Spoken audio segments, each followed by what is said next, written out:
Guerra de 30 años.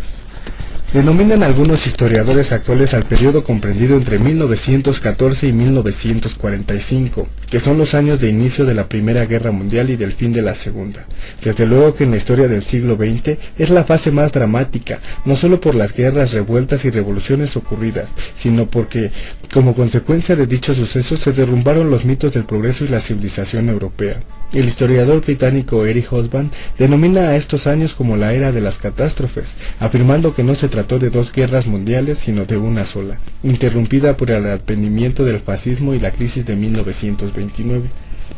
La parte sustancial de esta unidad abarca esta guerra de 30 años, o si quieres denominarla en la forma tradicional, las dos guerras mundiales, la primera entre 1914 y 1918, y la segunda entre 1939 y 1945. Entre las dos guerras mundiales hubo un periodo crítico en el que se sucedieron acontecimientos cuyas consecuencias vivimos incluso en nuestros días. Durante la Primera Guerra Mundial tuvo lugar la Revolución Rusa, que estableció el primer Estado socialista en la historia mundial y que sentó las bases para una nueva correlación de fuerzas que en aquellos años aún no se veía, porque al término de la primera conflagración, y sobre todo en la segunda, hizo ver el peso específico de una nueva potencia mundial, la URSS.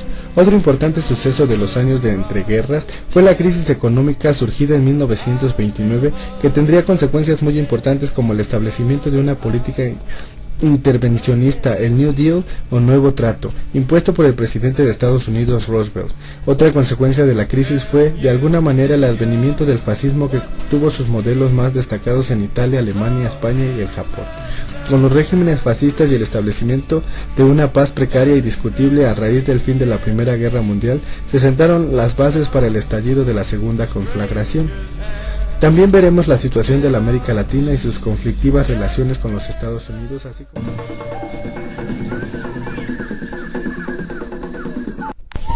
En 1900, Europa se hallaba en una situación equilibrada y que hacía pensar en una próspera paz. Existía un balance de poderes que se sostenía en una serie de alianzas forjadas por matrimonios entre figuras importantes.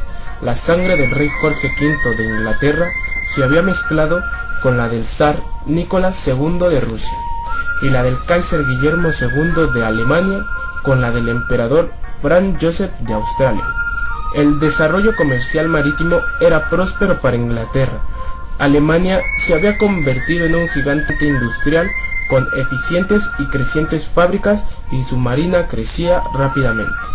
Francia se había convertido en el centro mundial de la cultura y los negocios.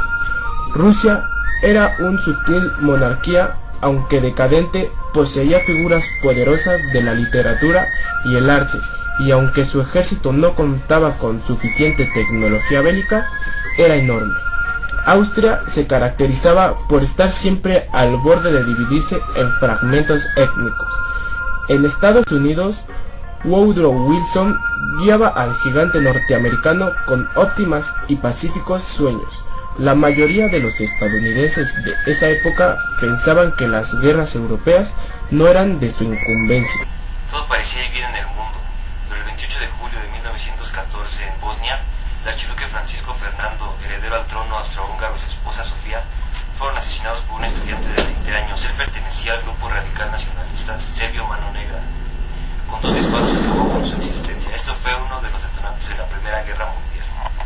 La guerra comenzó como un enfrentamiento entre el Imperio Austrohúngaro y Serbia, pero Rusia se unió al conflicto pues se consideraba protectora de todos los países eslávicos.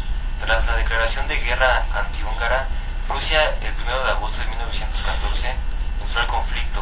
Se transformó en un enfrentamiento militar a escala europea. Finalmente se incrementaron las hostilidades hasta convertirse en una guerra mundial en la que participaron 32 países, 28 de ellos se consideraban aliados, y entre los que se encontraban Francia, los imperios británicos y Rusia, Canadá, Estados Unidos, así como Italia, que había abandonado la Triple Alianza. Este grupo se enfrentó a la coalición de las potencias centrales, integrada por los imperios austrohúngaro, alemán y otomano, acompañadas por Bulgaria. A mí me toca comentar sobre las alianzas. Un embajador austrohúngaro le preguntó al Kaiser Guillermo si le podría proporcionar a Alemania apoyo a Austria, incluso si Rusia decidiese intervenir para defender a Serbia y debido a que Alemania se sentía amenazada por Francia y Rusia, las cuales eran aliadas. Alemania aceptó. Austria planeaba la división de Serbia y boicotó todos los esfuerzos de paz de los serbios y les mandó un ultimátum planeando la repartición de Serbia. Serbia pidió ayuda a Rusia y Rusia se movilizó en respuesta al llamado. Austria-Hungría ordenó una movilización total, sin que el emperador supiera que Rusia se había movilizado al lado de Serbia. Y así comenzó la cadena de movilizaciones que desencadenaron en el conflicto bélico internacional llamado Primera Guerra Mundial. La guerra comenzó en agosto de 1914 y los líderes permanecieron inmutables. Cuando Rusia movilizó sus fuerzas a la frontera prusiana, Alemania les dio 12 horas para detener su movilización. Al mismo tiempo, Alemania mandaba un ultimátum de 18 horas a Francia para declarar su neutralidad si tenían que pelear contra Rusia. Francia no hizo lo que los alemanes pedían y para el 3 de agosto Alemania entraba en guerra contra Francia y Rusia, mientras que esta peleaba al lado de Austria-Hungría. Vas tú, güey. Todo esto generó una gran emoción dentro de la gente de aquella época. Se consideraba un honor ir a la guerra, una oportunidad para distinguirse entre los demás, para portar un adorno en el pecho y poder decir que peleaban por la patria. Francia enviaría a más de 3.781.000 soldados al frente en 700 trenes contra Alemania, que enviaría 1.500.000 al oeste y 500.000 al este contra Rusia. Rusia pelearía enteramente en el frente oriental contra Rusia. Rusia buscaba tener acceso al Mediterráneo.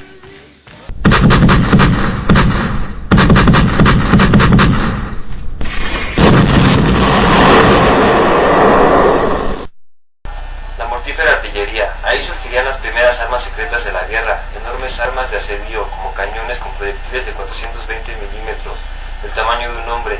Destruían las fortificaciones que se encontraban a su paso. La artillería sería el mortífero agente que quitaría más vidas en toda la guerra. Y que no se te olvide también la guerra de las trincheras, que era el peor lugar de la guerra. Lodo, enfermedades como latigos, ratas, excremento, etc. hacían la vida del soldado insoportable y deprimente. Con los frentes estabilizados, era posible la acumulación de artillería con grandes cantidades para ser usada defensiva y ofensivamente. Sí, ya cállate. La artillería fue la principal causa de muerte durante la Primera Guerra Mundial. Se calcula que el 70% de las bajas fueron ocasionadas por la artillería. El mando de von Marke fue cedido a Erich von, quien asombrosamente fue detenido por un arma inverosímil, simple pero muy efectiva, empleada por los belgas, el lodo. Sometieron al frente occidental a un inundamiento del suelo que para los hombres, caballos y maquinaria de guerra era muy difícil avanzar con agilidad a través del mismo, de manera que era un blanco extremadamente fácil para las metralletas y artillería.